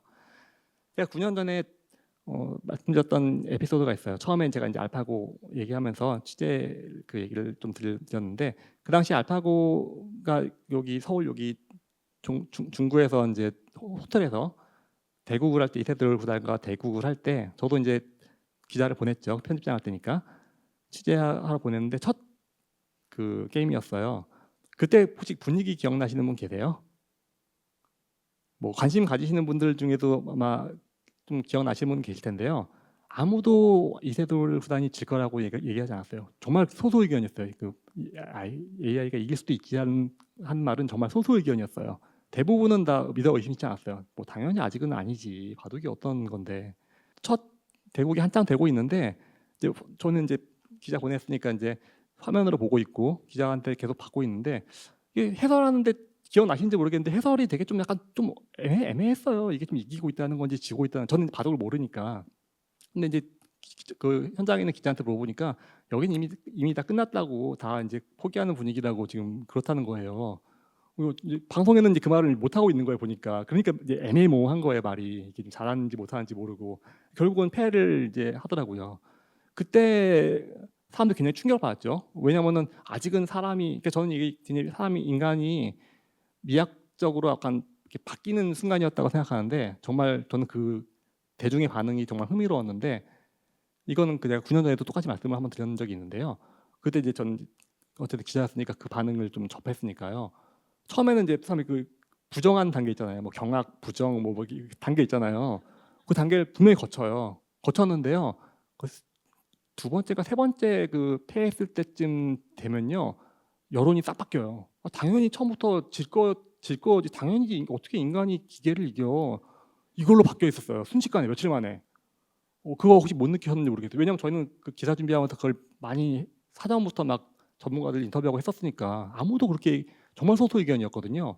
그냥 두 번 세 번 지니까 태세 전환이 이 여론의 태세 전환이 완전히 바뀌어요. 그래서 뭐 그러다가 한 번 나중에 이제 이기니까 난리가 났잖아요. 인간이 드디어 뭐 기계를 뭐 이렇게 인공지능을 이겼다 이러면서 인공지능을 이긴 마지막 인간 뭐 이러면서 저는 이게 사람이 한 번도 겪지 못했던 일들을 이제 그 마주쳤을 때의 단계였다 생각하거든요. 만약에 그 인공지능이 아니고 외계인이 와가지고 지적으로 우리보다 꼴등한 외계인이 와가지고 그런 모습을 보였을 때 아마 비슷한 반응을 보이지 않을까 싶어요. 근데 어쨌든 그 단계를 우리가 겪어서 일종의 상전이를 좀 경험한 것 같고요. 지금은 그 단계, 예를 들어서 우리가 포크레인이 우리보다 생산성 좋게 땅 판다는 사실을 우리가 부인하지 않잖아요. 당연히 기계가 우리보다 일 잘하지, 신체적으로 뛰어나지. 근데 어느 순간 우리는 지적 능력도 당연히 AI가 우리보다 뛰어나지, 나보다 뛰어나지, 뭐 말이라고 하나, 뭐 이런 걸로 어느 순간 바뀌었어요. 그게 불과 9년 전이에요. 그리고 지금은 의심하지 않아요. 조금 뭐 실수하고 해도 귀여워해주고, 그렇죠? 뭐 좀 이렇게 다독이면서 또 뭐 하고, 뭐 그림도 만들고, 영화도 만들고, 그러고 살고 있어요. 자, 우리는 우리를 지역적 존재로 만든 유일한 특징이었던 대적할 사람이 없는 뛰어난 지적 능력을 이제 처음으로 내놓았어요. 그 자리를, 그런 걸 가진 존재라는 자리를 처음으로 내놓게 됐어요. 그 대상이 비록 아직은 실체가 없는 우리가 만든 인공물인 인공지능인데 과연 그게 이제 어느 단계까지 갈지는 몰라요. 미지의 세계예요. 그래서 저는 지금 현재의 그 인류가 이뭐 몇백만 년부터 시작해가지고 몇만 년의 그 시간을 겪으면서 아마 되게 보기 드물게 특이한 시점에 와 있다고 생각합니다. 그리고 이 시점에서 어떤 문제나 어떤 뭐 부작용 또는 뭐 또 잘 적응해서 잘 조화롭게 살 수도 있고요.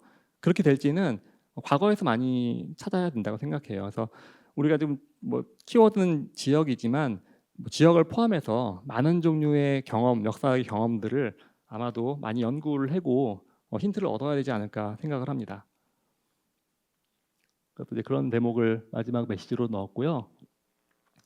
거기에 이제 환경도 변화하고 있는데 이것도 우리가 처음 겪는 일이죠.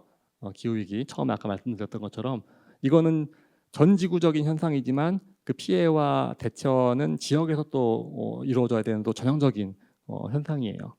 그래서 저는 아까도 벚꽃 데이터도 얘기를 드렸는데 지금도 매일같이 기후 데이터를 또 이렇게 보고 있는 사람 중에 한 명인데요. 지금 이게 지난주 뭐 오늘 이제 교체를 못 해가지고 지난주 말 거를 가져왔는데 이게 지난해예요. 빨간 요 지난 빨간 색이 지난해 보면은 그냥 단계를 건너뛰고 이렇게 해수면 온도거든요. 전 세계 해수면 온도인데 잘 인지하신 분도 계시고 아니신 분들도 계실지 모르겠지만 다른 이렇게 단계로 넘어갔습니다. 일시적인 걸 수도 있는데 일시적인 것 같진 않아요. 이거 전문가들도 원인을 지금 못 밝히고 있고 아마도 인류에 의한 그 영향이 꽤 큰 걸로 지금은 추정을 하고 있어요. 기온도 마찬가지고요. 요거 지난해거든요. 그냥 단기 하나를 건너뛰었어요. 지금 조금 내려갔다가 다시 또 올라갔다 하고 있는데 이게 지금 1940년대거든요. 불과 80년 만에 온도가 지금 거의 뭐 1.5도 이상은 넘었습니다. 거의 2도 가까이 지금 올라간 달도 있고요. 편차로 보면 이렇고요. 그래도 많은 일들이 벌어지고 있어요. 옛날에는 그 부자 동네거든요. 이거 워싱턴 포스트 작년 기사인데 바닷가에 인접해 있는 부자 동네인데 여기가 그냥 해수면이 이게 상승하면서 굉장히 위태로워진 곳이 변했고요. 참고로 이 기사의 논조는 뭐였냐면은 이럼에도 불구하고 사람들이 여기에 집을 못 사 난리라서 한 치 앞을 내다보지 못하는 어떤 인간에 대한 비유 이런 느낌을 좀 받았어요. 이렇게 비싼 동네들이 보통 경치 좋고 뭐 바닷가 있고 이런 거 사람들이 좋아. 인류가 진화적으로 그랬으니까 아까 동남아시아 해안 따라서 퍼진 것처럼 좋아하거든요. 여기가 부유한 동네인데 이렇게 위태로워졌는데도 불구하고 부동산 가격이 떨어지고 있지 않다 그래요. 근데 하여튼 이런 일들이 벌어지고 있고요. 뭐 수시로 이 리비아의 2년 전인데 댐이 2개가 터져가지고 도시가 하나 날아갔어요. 비가 와가지고. 근데 이런 일들이 해수면 온도가 올라간 이후로 거의 매일 벌어지고 있어요. 저는 이걸 다 받아보고 있는데 좀 무섭더라고요. 그리스에서 벌어진 홍수였고요. 마지막 슬라이드가 될 텐데요. 제가 좋아하는 뭐 기사고 책도 나와 있는데요. 잃어버린 지구라는 책으로도 나와 있는데 기후 변화에 대해서는 여러 가지 그 논의가 촉발되고 그것이 전 지구의 어떤 합의를 이끌어내는 과정을 이렇게 촘촘하게 저널리스트가 복원해낸 책이에요. 뭐전 세계를 설득해가지고 하여튼 기후 변화가 인정을 받고 그 1988년이었고요. 그게 89년대 이제 세계 기구 IPCC 전신이 만들어지고 뉴욕타임스 1면에 기후 변화가 사실이었다 이러면서 그래프가 딱 실리는 그 대목에서 끝나요. 이 대목이. 그래서 이제 기후 변화가 주류가 되면서 인정받으면서 끝나는 그런 내용인데요. 그 이후로 이 기사에서는 25년이 흘렀고 지금은 30년이 넘게 흘렀어요. 이게 18년 기사니까 훨씬 30년이 넘게 이제 흘렀는데요. 보면은 30년 전에 우리는 지구를 구할 기회가 있었다. 기후 변화의 과학은 확립됐고 전 세계는 행동할 준비가 되어 있었다. 우리를 막는 것은 아무것도 없었다. 우리 자신만 빼고는 이렇게 시작하는 기사예요. 짜릿한데 저는 지금도 이게 이 기사가 나오고도 지금 6년이 지났는데 7년 지났죠. 7년. 2025년 됐으니까 벌써 7년이 지났는데 과연 다를까? 과연 다를까? 안 다르다는 걸 저는 매일 보고 있고요. 여러분들도 매일 느끼고 있습니다. 그래서 아까 말씀드렸듯이 인류가 새로운 시대에 접어들고 있고 환경은 전례 없이 아까 봄이 올 거란 기대를 할 수 없는 끝없는 겨울에 빠졌던 인류처럼 어떤 상태가 될지 알 수 없는 새로운 기후 단계로 접어드는 그 세 가지 변화가 한꺼번에 닥쳐오는 시기인데요. 많은 것들이 과거에서 그 힌트를 얻어야 될 것이고 뭐 이번 강연의 키워드인 지역 관련된 문제들도 아마도 다른 양상이겠지만 비슷한 방향으로 재현될 거예요.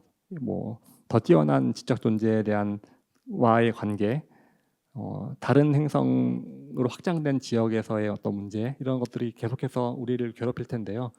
그런 것들에 대한 어떤 힌트 이런 것들을 과거에서부터 얻을 수 있는 그런 인류가 되었으면 비록 우리는 고독하지만 그 고독한 상태로 뭐 5만 년 고독하면 어때요? 더 100만 년 더 고독하면 되죠. 근데 대신에 이제 멸종하지 않고 무사히 살아남아서 고독한 존재로 가면 어떨까 그런 생각을 하게 됐습니다. 제가 준비한 강연은 여기까지고요. 네, 긴 시간 졸린 목소리 들어주셔서 감사합니다.